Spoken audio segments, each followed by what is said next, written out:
भारत में माओवादी का जन्म और उसके साथ आए सभी परेशानियां। भारत में माओवादी के खिलाफ कदम।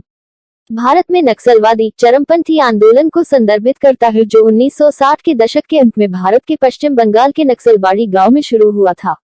इसका नाम उस गांव के नाम पर ही रखा गया है जहां सबसे पहले आंदोलन का जन्म हुआ। इस आंदोलन को माओवादी, उग्रवादी या माओवादी विद्रोह के रूप में भी जाना जाता है। नक्सलवादी माओवादी की विचारधारा से प्रेरित है, जो किसान विद्रोह के माध्यम से सशस्त्र क्रांति और साम्यवादी समाज की स्थापना की वकालत करते हैं।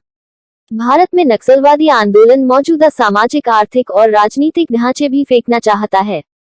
नक्सलवादी आंदोलन मुख्य रूप से मध्य और पूर्वी भारत के ग्रामीण और वन क्षेत्रों में केंद्रित है, जिसे रेड कॉरिडोर के रूप में जाना जाता है।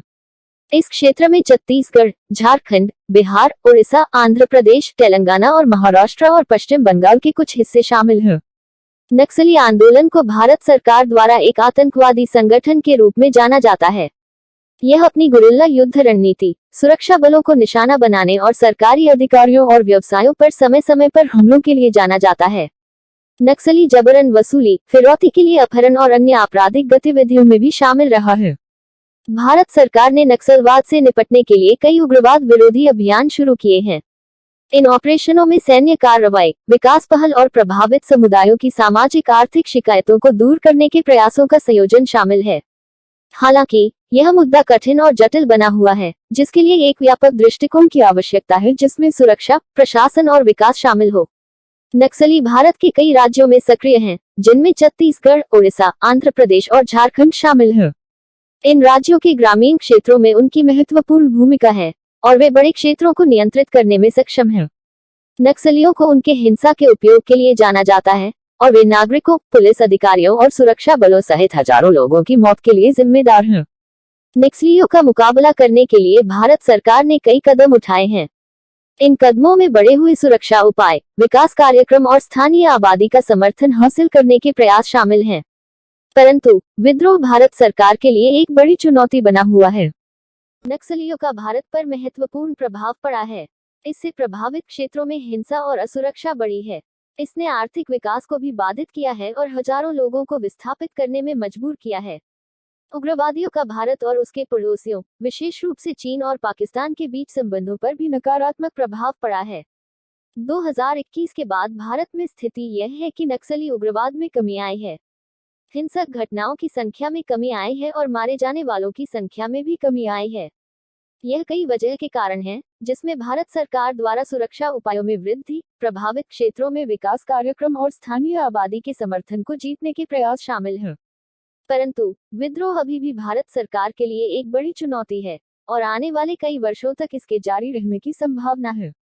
2021 में नक्सलवाद से संबंधित हिंसक घटनाओं की संख्या 2009 में सर्वकालिक उच्च से 77% कम हो गई।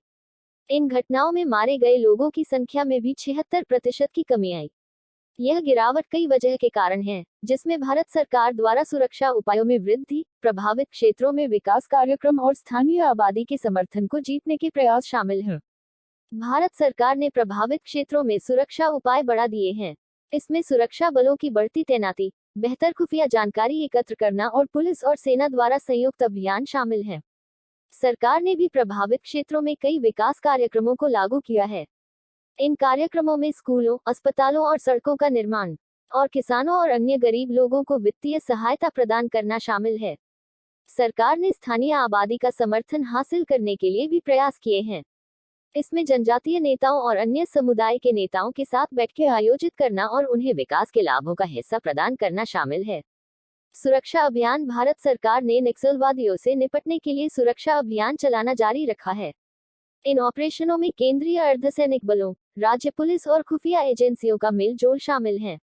सरकार का ध्यान नक्सली गुटों को निशाना बनाने, उनकी आपूर्ति लाइनों को बाधित करने और प्रमुख नेताओं और कमांडरों को पकड़ने या खत्म करने पर है। आत्मसमर्पण और पुनर्वास सरकार नक्सली उग्रवादियों को हथियार छोड़ने और मुख्यधारा के समाज में फिर से शामिल होने के लिए प्रोत्साहित करने के लिए आत्मसमर्पण और पुनर्वास नीतियों को भी लागू कर रही है। ये कार्यक्रम आत्मसमर्पण करने वाले पूर्व नक्सलियों को वित्तीय सहायता, व्यावसायिक प्रशिक्षण और शैक्षिक अवसर जैसे प्रोत्साहन प्रदान करते हैं। विकास पहल नक्सल प्रभावित क्षेत्रों में सामाजिक आर्थिक मुद्दों को संबोधित करने के उद्देश्य से विकास कार्यक्रमों पर विशेष ध्यान दिया गया है। इन पहलों में बुनियादी सुविधाओं का विकास, बुनियादी सुविधाओं का प्रावधान, स्वास्थ्य सुविधाएं, शिक्षा, कौशल विकास और रोजगार सृजन योजनाएं शामिल हैं। लक्ष्य समावेशी विकास को बढ़ावा देकर और प्रभावित समुदायों की रहने की स्थिति में सुधार करके नक्सलवाद के मूल कारणों को दूर करना है। तो दोस्तों, आप अपनी क्या राय रखते हैं, हमें कमेंट में जरूर बताएं।